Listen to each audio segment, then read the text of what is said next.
جو ہے اللہ کا ذکر رہا کرتا تھا، لیکن یزید کی زبان پر جو ہے گالیاں گلوچ جو ہے نکالا کرتے تھے۔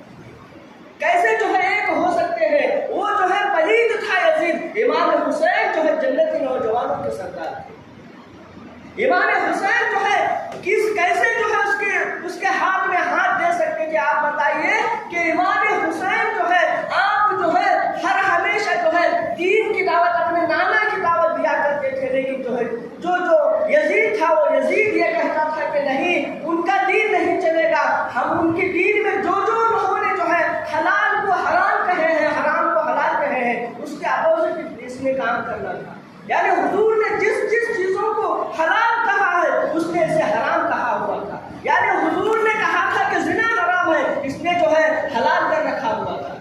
وہ یعنی حضور نے کہا تھا کہ شراب حرام ہے، اس نے جو ہے حلال کر رکھا ہوا تھا۔ حضور نے کہا کہ چوری حرام ہے، لیکن یزید نے جو ہے اسے حلال کر رکھا ہوا تھا، حلال سمجھتا تھا۔ تاش کھیلنا اسے حلال سمجھا کرتا تھا، جو ہے جوا کھیلنا وہ جو ہے حلال کہا کرتا تھا۔ تو ایسے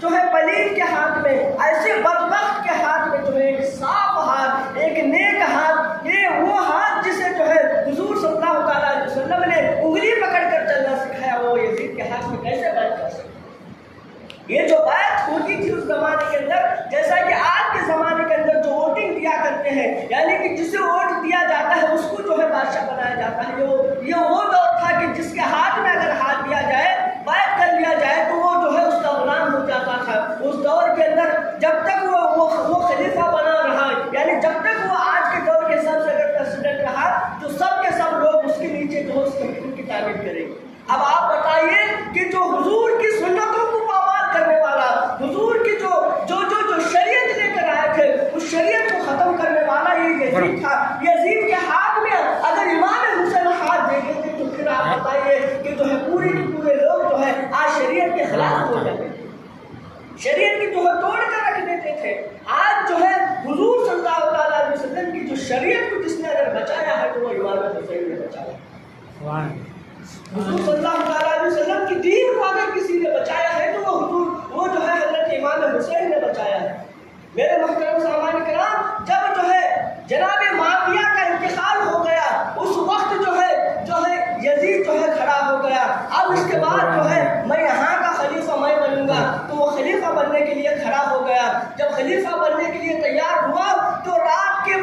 وقت میں جب انتقال ہو گیا وہ یزید کے باپ کا، تو اس وقت جو ہے اس نے سوچا کہ اب جو ہے میں سب سے پہلے کس کو جو ہے دعوت دوں؟ اگر جو ہے امام حسین کو اگر ہاتھ دینے کے لیے بلاؤں، وہ اگر میرے ہاتھ میں اگر ہاتھ رکھ دیں گے تو پھر اس کے بعد ان کی صورت دے کر سارے کے سارے مدینہ والے ہاتھ دیں گے۔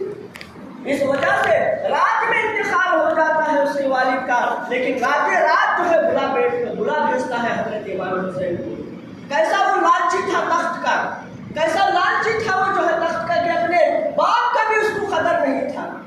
حضرت امام حسین علیہ السلام کو جب رات میں بلایا گیا تو حضرت امام حسین نے سوچا کہ جو ہے ہو نہ ہو اس کے باپ جناب معاویہ کا انتقال ہو گیا ہے، اس وجہ سے مجھے جو ہے وہ بیعت کرنے کے لیے بلایا ہوا ہوگا۔ تو آپ چلے جاتے ہیں تو آپ کے ساتھ میں تو اور صحابہ تھے جن کا نام حضرت عبدالرحمن بن ابو بکر تھے، یعنی کہ جو ہے حضرت ابو بکر صدیق رضی اللہ تعالیٰ عنہ کے نواسے تھے، اور ادھر سے حضور صلی اللہ علیہ وسلم کے نواسے تھے، ادھر سے حضرت ابو بکر صدیق رضی اللہ تعالیٰ عنہ کے پوترے تھے۔ وہ ایک صحابی ایک اور صحابی ہے، وہ دو صحابی حضور حضرت امام حسین سے فرماتے ہیں کہ رات کے وقت کیوں بلایا ہوگا یزید نے؟ حضرت امام حسین فرماتے ہیں کیوں نہیں، اس کا باپ کا انتقال ہو گیا ہے، اب وہ تخت پر بیٹھنا چاہتا ہے، اسی لیے وہ مجھے بلا بھیجا ہے، میں یہی جانتا ہوں، مجھے یہ اس کی جو ہے بھنک لگ گئی ہے۔ جب آپ جانے لگے تو دونوں صحابہ نے کہا کہ اے امام حسین، اگر آپ اکیلے گئے تو وہ جو ہے کچھ جو ہے آپ کے ساتھ غلط کر دے، کچھ آپ کے ساتھ جو ہے آپ کی جو ہے توہین کر دے، لہٰذا آپ کچھ جو ہے لوگوں کو ساتھ لے کر جائے جن کے ساتھ جو ہے تلواریں ہوں گی۔ تو حضرت امام حسین نے کہا کہ وہ ایسا کچھ نہیں کر سکتا، میرے ساتھ ایسا کچھ نہیں کر سکتا۔ پھر بھی امام حسین کو دونوں صحابی رسول جو ہے بھیجتے ہیں، چند لوگوں کو بھیجتے ہیں، 8-10 لوگوں کے امام حسین کے ساتھ جاؤ، اگر یزید کوئی کام کرا، کوئی ان کی توہین کیا، کوئی ان کے ساتھ جو سخت اگر لہجے میں اگر بات کی تو یاد رکھو اس کو اسی وقت جو ہے ختم کر دو، کوئی سوچنا نہیں کہ کس کا بیٹا